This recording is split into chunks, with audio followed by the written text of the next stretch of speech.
Hello students आज का हमारा टॉपिक है व्हाट इज़ परचेज कंसिडरेशन। तो चलिए आज का वीडियो हम शुरू करते हैं। The amount paid by the purchasing company to the vendor company for the purchase of business is called purchase consideration. तो स्टूडेंट्स, कोई भी कंपनी जब किसी दूसरी कंपनी का बिजनेस परचेज करती है और जो परचेजिंग कंपनी होती है वेंडर कंपनी को बिजनेस परचेज करने के बदले में जो अमाउंट वेंडर कंपनी को दी जाती है उसे हम कहते हैं purchase consideration. The amount paid by the purchasing company to the vendor company for the purchase of business is called purchase consideration. Calculation of purchase consideration is the most important point in solving the question. तो जब भी हम इस तरह के questions करते हैं amalgamation के, एब्जॉर्प्शन के, रिकन्स्ट्रक्शन के, तो वहाँ पे हमारा जो परचेज कंसिडरेशन होता है सबसे इम्पोर्टेंट पॉइंट होता है इसे कैलकुलेट करना। परचेज कंसिडरेशन में be calculated in any of the following ways. Number 1 is lump sum payment, second on the basis of value of shares, third is net payment and fourth is net worth और net assets. तो ये 4 methods हैं for the purpose of calculating purchase consideration. तो चलिए देखते हैं पहला method, lump sum payment method. Under this method, purchase consideration is specified at a particular figure and goodwill or capital reserve is arrived at on the basis of this figure. तो lump sum payment method के under purchase consideration जो होता है एक हमारी particular figure हम decide करते हैं कि ये जो है पर्टिकुलर फिगर हमारी परचेज कंसिडरेशन है और जो भी हमारी गुडविल है ये कैपिटल रिजर्व है वो इस फिगर पे आके हमारी डिसाइड होती है। For example company C purchase a business of the company C2 at an agreed price of ₹10 lakh in all. Here the amount of ₹10 lakh is a purchase consideration. मान लीजिए कि यहाँ पे हमारे पास 2 कंपनी है, company C and company C2, और company C जो है purchase a business of company C2 at an agreed price of ₹10 lakh। तो कंपनी C जो है हमारी परचेजिंग कंपनी है यहाँ पे, और जो कंपनी C2 है वो वेंडर कंपनी है, क्योंकि जो कंपनी C है वो किस कंपनी का बिजनेस परचेज कर रही है, कंपनी C2 का। तो जो परचेजिंग कंपनी है वो है हमारी कंपनी C और वेंडर कंपनी जो है हमारी कंपनी C2, और आपस में इनका डिसाइड हो गया है कि जो हमारा परचेज कंसिडरेशन है वो होगा ₹10 lakh। मीन्स कंपनी C को ₹10,000 देना, 10 लाख देना होगा कंपनी C2 को। तो इस तरह से जो 10 लाख है वो होगा हमारा परचेज कंसिडरेशन। सेकंड है on the basis of value of shares. Under this method, the purchase consideration is calculated by taking into account the value shares of 2 companies involved.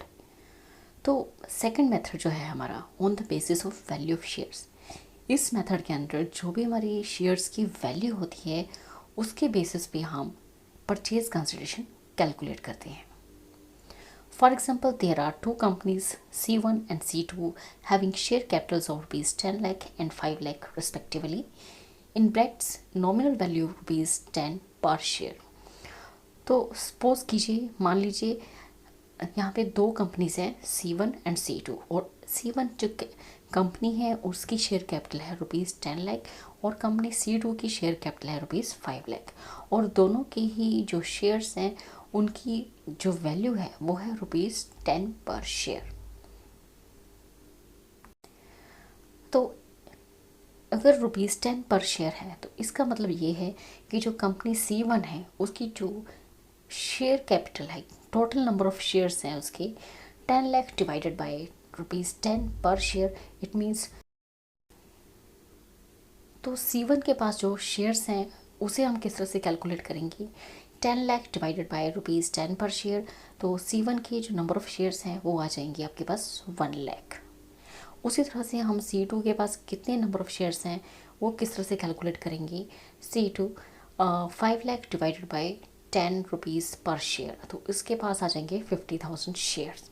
Means C1 के पास 1 लाख शेयर्स हैं और C2 के पास 50,000 shares हैं। The two companies decide to amalgamate and form a new company C12। तो C1 and C2 जो company है उन्होंने आपस में डिसाइड किया कि वो अपनी कंपनीज को अमलगमेट करेंगे और एक न्यू कंपनी फॉर्म करेंगे जो कि उसका नाम होगा C12 और C12। Now suppose the value of the share of company C1 and C2 is valued at ₹20 and ₹15 respectively for the purpose of amalgamation. Then the purchase consideration will be calculated as under। जब दोनों कंपनियों ने C1 and C2 company ने decide किया कि अब हम अपनी कंपनीज को अमलगमेट करेंगे और एक न्यू कंपनी फॉर्म करेंगे C12।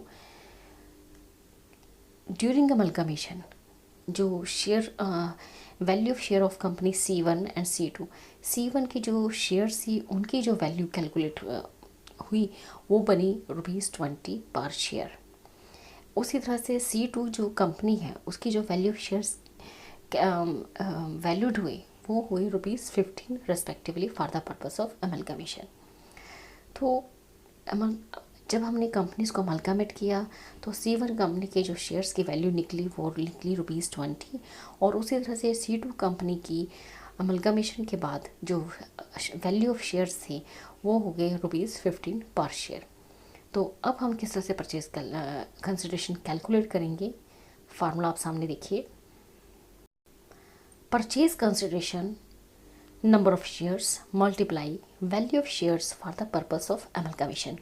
तो किसी भी कंपनी के पास जितने भी नंबर ऑफ शेयर्स हैं, चाहे वो C1 है चाहे C2 है, मल्टीप्लाई करेंगे जो भी वैल्यू ऑफ शेयर्स हमने कैलकुलेट किए for the purpose of amalgamation.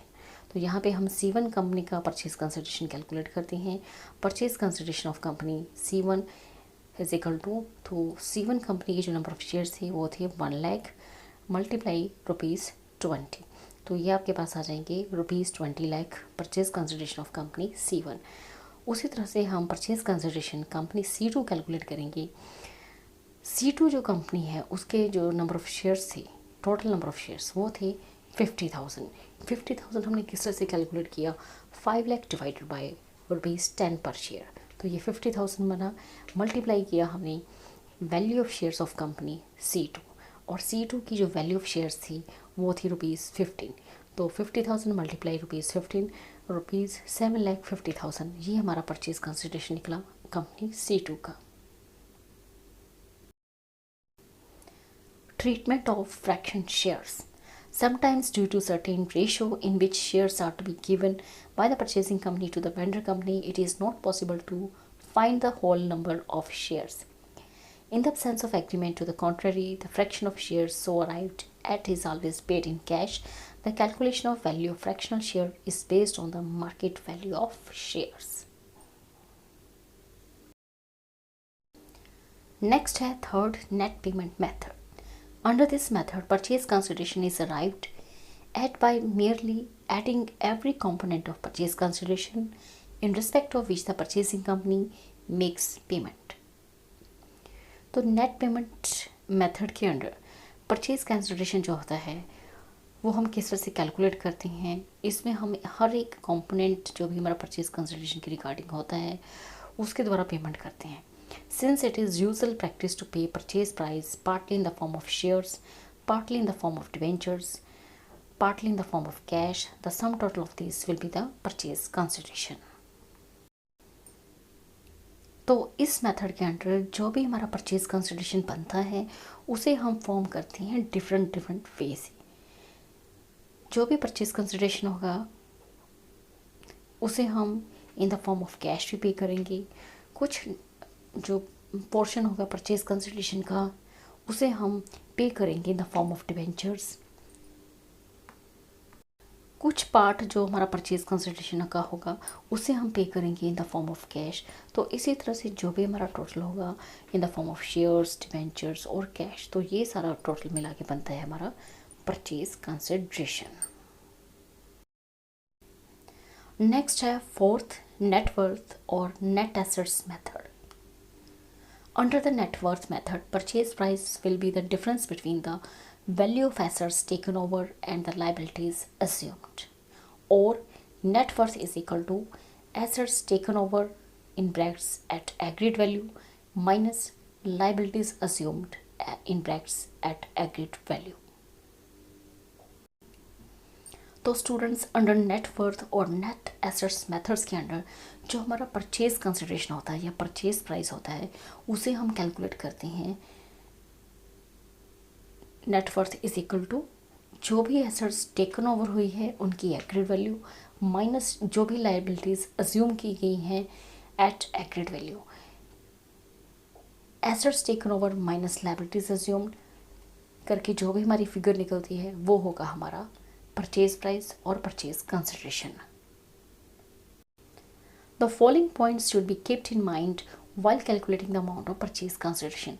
तो जब भी हम ये मेथड यूज़ करेंगे नेटवर्थ और नेट एसेट्स मेथड, कुछ पॉइंट्स का हमें ध्यान रखना होगा। नंबर 1 is assets taken over by the purchasing company should be valued at agreed price. जो भी assets purchasing company take over करेगी उनका जो वैल्यू होगा वो एक एग्रीड प्राइस पे होना चाहिए। सेकंड है fictitious assets like preliminary expenses, debit balance of profit and loss will not be taken over by the purchasing company. जो भी हमारी फिक्टिशियस एसेट्स होंगी जैसे कि प्रीलिमिनरी एक्सपेंसेस हैं या डेबिट बैलेंस है हमारा प्रॉफिट एंड लॉस अकाउंट का, इस तरह की assets purchasing company take over नहीं करेगी। थर्ड है द एक्सप्रेशन ऑल एसेट्स और the business means that not merely all the tangible assets including cash and bank but the intangible assets such as goodwill, trademarks, etc. are also taken at agreed value. तो इस तरह से ये expression है all assets और the business। इसका मतलब ये नहीं है कि सारी की सारी टेंजिबल एसेट्स जिसमें कि हमारा कैश आ जाए या बैंक हो वो सारी टेक ओवर हो जाती हैं, बट द इंटेंजिबल एसेट्स, लेकिन इनके अलावा जितनी भी इंटेंजिबल एसेट्स हैं जैसे कि गुडविल, ट्रेडमार्क्स एक्सेट्रा, ये भी टेकन ओवर किए जाएंगे एट एग्रीड वैल्यू। फोर्थ है the liabilities assumed by the purchasing company are deducted at their agreed value. जो भी लाइबिलिटीज परचेजिंग कंपनी अज्यूम करती हैं वो सभी डिडक्ट की जाएंगी एट देयर एग्रीड वैल्यू पर। फिफ्थ है the term liabilities does not include undistributed profits like reserve fund, general reserve, sinking fund, share premium, insurance fund etcetera. तो जितनी भी हमारी लाइबिलिटीज़ हैं जैसे कि हमारी undistributed profits like reserve fund, general reserve, sinking fund, share premium, insurance fund, ये सभी हमारी लाइबिलिटीज़ में शामिल नहीं होंगे। इन्हें हम अपनी लाइबिलिटीज़ में इंक्लूड नहीं करेंगे। तो स्टूडेंट्स ये था हमारा आज का टॉपिक। इस वीडियो में इतना ही। अगर आप हमारे चैनल पर नए हैं तो प्लीज़ हमारे चैनल को सब्सक्राइब कीजिए और साथ ही हमारे वीडियो को ज़्यादा से ज़्यादा लाइक, शेयर एंड कमेंट कीजिए। Thank you, thanks for watching.